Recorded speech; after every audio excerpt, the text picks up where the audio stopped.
தாய் வீடு ஏப்ரல் 2026. தமிழ் இலக்கியத்தின் திருப்புமுனை திரிகூடராசப்பரின் திருக்குற்றால குறவஞ்சி. எழுதி வாசிப்பவர் ராஜேந்திரம் பிள்ளை சிவலிங்கம். இன்றைக்கு 150 ஆண்டுகளுக்கு முன்னர் தோன்றி இனிய தமிழில் இலக்கியமீந்த கவிஞர் திரிகூடராசப்பர். இவர் இயற்றிய நூல்கள் திருக்குற்றால குறவஞ்சி, திருக்குற்றால தலபுராணம், திருக்குற்றால யமகாந்தாதி, திருக்குற்றால நாதர் உலா, திருக்குற்றால சிலேட வெண்பா, திருக்குற்றால பரம்பொருள் மாலை, திருக்குற்றால கோமள மாலை, திருக்குற்றால குழல்வாய் வெண்பா அந்தாதி, திருக்குற்றால குழல்வாய்மொழி பிள்ளை தமிழ், திருக்குற்றால நன்னகர் வெண்பா என 14 ஆகும். குறவஞ்சி என்பது பாட்டுடை தலைவன் உலாவரக் கண்ட தலைவியொருத்தி அவன் மீது காதல் கொண்டு வாடி விரகவேதனையால் தவிக்கும் போது குறமகளொருத்தி அவனுக்கு குறிகூறி பரிசில் கூறி பெறுவதான செய்திகளை கூறும் சிற்றிலக்கியமாகியால் குறவஞ்சி என்ற பெயரினை பெற்றது. குற்றாலத்து குறப்பன் ஆதலின் குறவஞ்சி என பெயர் பெற்றாள். இக்குறவஞ்சி இலக்கியம் பற்றி பன்னிரு பாட்டியல், இறப்பு, நிகழ்வு, எதிர்வு என்னும் முக்காலமும் திறவடம்பெற உரைப்பது குறத்திப்பாட்டே என இலக்கணம் கூறுகின்றது.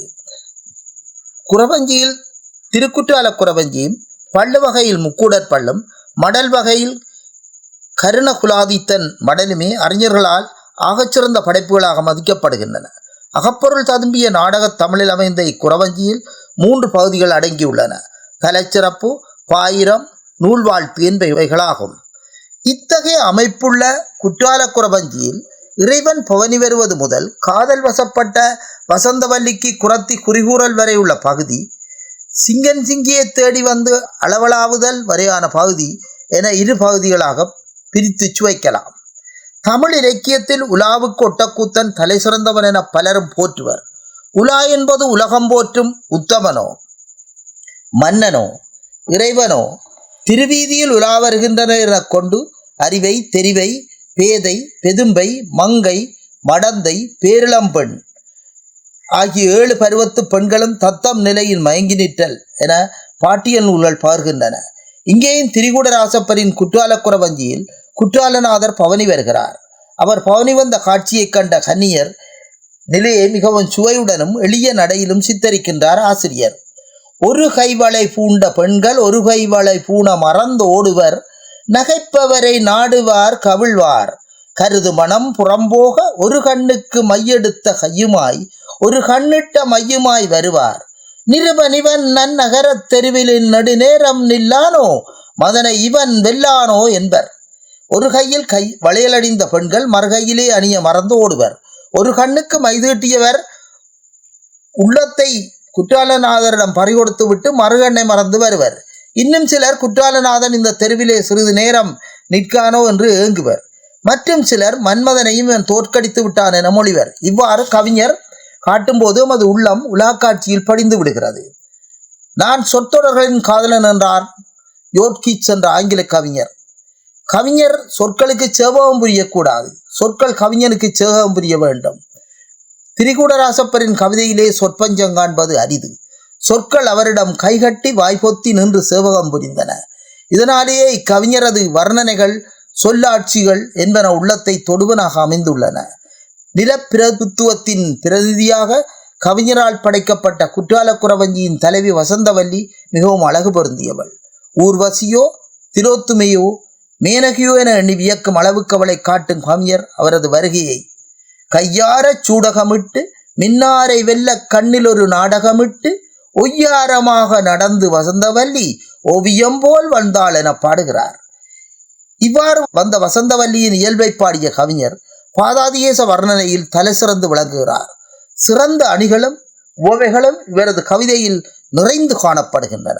வசந்தவல்லியின் அழகை கூறும் இவர் இருண்ட மேகம் போன்ற கொண்டையாள், விழிக்கெண்டையாள், பூமுருக்கின் அரும்பிதழினாள், புரை போல் இலங்கு நுதலினாள், அரம்பை தேசவில் புருவத்தினாள், அறிவை மயக்கும் மங்கை பருவத்தாள், கரும்பு போல் இனித்து மருந்து போல் வடித்த சொல்லினாள், முத்து நிறை பதித்த பல்லினாள், பல்லின் அழகை எட்டி பார்க்கும் மூக்கில் ஒரு முத்தினாள், அழகு குடிகொள்ளும் முகத்தினாள், செல்ல கடகமிட்ட செங்கியாள், இரு கொங்கையாள், உடையினாள், நடையினாள் என தித்திக்கும் தமிழிலே கவி சித்திரம் தீட்டுகின்றார். மேலும் சிறந்த ஒலிக்குறிப்புகளை எழுப்பி வாசகரை கவியுலகிலே சஞ்சரிக்க செய்து கனவா நனவா என விளங்கும் வண்ணம் அமைத்து கவிபாடும் ஆற்றல் மிக்கவர் திரிகூடர் என்பதை வசந்தவல்லி பந்து விளையாடச் செல்வதை இவர் காட்டுவதிலிருந்து காணலாம். முந்தியதோ விழி முந்தியதோ மனம் கரம் முந்தியதோ என பந்து கொண்டாடினளே என்ற அடிகளில் பந்து முந்தியதோ, பார்வை முந்தியதோ, கரம் முந்தியதோ என கவிஞர் எழுப்பும் கேள்வி வாசகரிடையும் ஆவலை தூண்டுவதோடு பந்து விளையாடும் நிகழ்ச்சியையே மனம் கண்முன் தோற்றுவிக்கின்றது. மேலும் விந்தியாக பந்து விளையாடும் வசந்தவல்லி தொங்க தொங்க தொம் எனவும் தகுதன் திகுதன் தகுதத் தொம் எனவும் பந்தடித்தாள் என காட்டுவது கவி புலமையின் சிறப்பாகும். நந்தி கலம்பகத்தில் நந்திவர்மன் மேனிதழ்வாத தலைவி வேதனையால் வாடுகிறாள். அவளது தோழியர் சந்தனத்தை தடவுகின்றனர். சந்தனமோ அவளுக்கு எரிக்கும் செந்தளலாய் காட்சி தருகிறது. அதனை செந்தளனின் சாற்றை பிழிந்து செழும் சீதன சந்தனம் என்றாரோ தடவினார். பைந்தமிழை ஆகின்ற இக்கோன் நம்பி ஆகந்தழுவாமல் வேகின்ற பாவியான் என பாடுகிறாள். இங்கேயும் குற்றாலநாதர் பவனி வருகிறார். அவர் மீது வசந்தவல்லி காதல் கொண்டாள். தன் காதலின் வேதனையை என் அங்கத்தை தங்கமாக உருக்கி போட்டார் எனவும் புறத்து நெருப்பை மூவர் கவித்தவர் முன்னொருத்தி காம நெருப்பை அவிக்கிறார். நஞ்சு பெருகி அமுதம் கொடுத்தவர் என் வாழ்விழி நஞ்சு பருகி அமுதம் கொடுக்கிறார் என அரட்டுகிறாள். தோழியரோ அவளை பள்ளியறைக்கு கொண்டு சென்றனர். வசந்தவல்லியும் நந்தி கலம்ப தலைவியாக மாறிவிடுகிறாள். இதனை முருகு சந்தன குழம்பு பூசுவார், விரக தீயை மூட்டி விசிறி வீசுவார், கருகுதே உடல் உருகுதே என்பார், விரித்த பூவும் கரியுதே முத்தம் பொரியுதே என்பார் என கற்பனையும் பொருளகம் தர கூறுவது திரிகூடராசப்பரின் கவியாற்றலை புலப்படுத்துகின்றது. தேனருவி திரையெழும்பி வானின் வழி ஒழுகும், செங்கதிரோன் பரிக்காலும் தேர்காலும் வழுகும், கூணல் இளம்புரை முடித்த வேணி அலங்காரர் குற்றால திரிகூடர் மலை எங்கள் மலையே என வசந்தவல்லிக்கு குறியுரைக்கும் குரத்தி குற்றால மகிமை கூறுவதும் குறிசொல்வதும் குற்றால குறவஞ்சியில் சிறந்த பகுதியாக மட்டுமன்றி நாட்டு வளம் கூறும் சிறந்த இலக்கியம் என்ற இடத்தினையும் பெறுகிறது. குற்றால மலையை நெருங்கியவர்கள் துன்பங்கள் எல்லாம் மறைந்துவிடும் என்பதை நீங்க காண்பது சேர்ந்தவர் பாவம் என்ற குரத்தி கூற்று தெளிவுபடுத்துகின்றது. திரிகூடராசப்ப கவிராயர் மரபு வழிவந்த கவிஞர். வடமொழியை இலக்கியத்தில் கையாண்டு பாடுவதிலும் யமகம் திரிபு சிலேடை பாடுவதிலும் ஆற்றல் மிக்கவர். பண்டிதர் பாமரர் இருவரும் விளங்கிக் கொள்ளக்கூடிய கடின நடையும் இலகு நடையும் இவருக்கு கைவந்த கலை. எனினும் குற்றாலக்குறவஞ்சியில் கடின நடையையும் வடமொழியையும் அதிகம் கையாளவில்லை. மக்களுக்கு விளங்கக்கூடிய எளிய நடையிலேயே கவிதையை புனைந்துள்ளார். ஆசானும் அகராதியும் துணை செய்தாலன்றி உட்புக முடியாத இரும்புக்கோட்டையிலான பாடல்கள் பாடிய நாயக்கர் கால புலவர்களில் இவர் வேறுபட்டவர். வெறுமனே செலபுராணங்களை பாடிக்கொண்டிருந்த புலவர் கூட்டத்திற்கு புறம்பான வகையில் சாதாரண பொதுமக்களை கவி பொருளாக்குவதற்கு முனைந்தவர். இவரது கவிதை பிரவேசத்துடன் பொதுமக்கள் சார்பு இலக்கியத்திலே களைகட்டத் தொடங்குகின்றது. சாதாரண குறவன் குரத்தி என்போர் கவிப்பொருளாகின்றனர். அத்தோடு ஆசிரியர் தம் காலத்து குற்றால பகுதியில் வாழ்ந்த மக்களை உற்று நோக்கி உணர்ந்திருந்தார். அங்குள்ள வயல்கள், குளங்கள், மக்கள் அணியும் ஆபரணங்கள், பறவைகள், விலங்குகள் எல்லாமே இவரது பாடல்களை அலங்கரிக்கின்றன.